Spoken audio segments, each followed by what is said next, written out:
At Dakota Provisions, a turkey processing plant in Huron, South Dakota, worker Niamong takes only a second and a half to remove the tail of a turkey. With his electric knife, he completes 40 cuts a minute and 2,400 every hour. Huron is a small city of 13,000 residents halfway between Sioux Falls and the state capital, Pierre. More than 40 turkey farms supply the plant, which distributes meat all over the U.S. It runs like an auto factory assembly line, with about 1,000 workers processing 20,000 turkeys a day.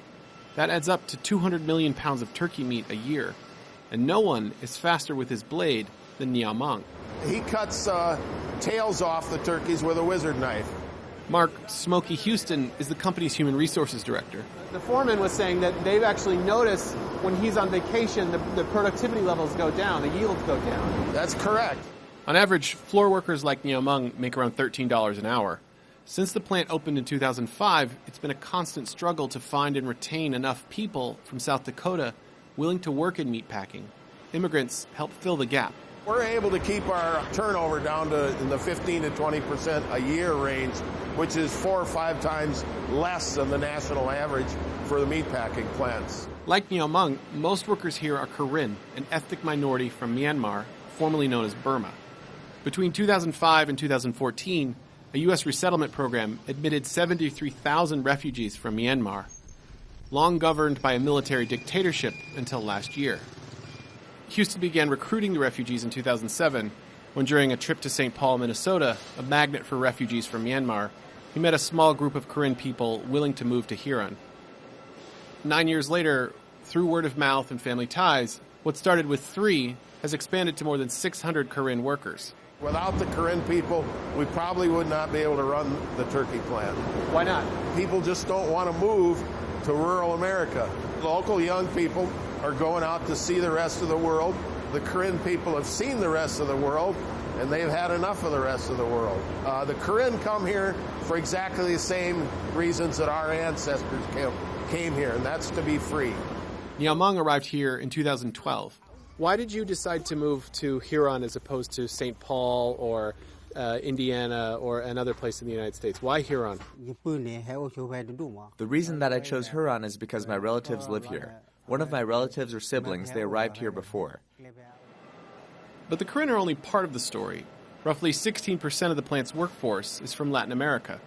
The plant's diversity has transformed Huron and surrounding Beadle County, bringing the city's population back up to numbers not seen since 1980, while reducing the median age by 5 years. We were maybe one of the pioneers in our area to embrace some of the immigration. Brooke Saido is Workforce Development Coordinator for the city of Huron.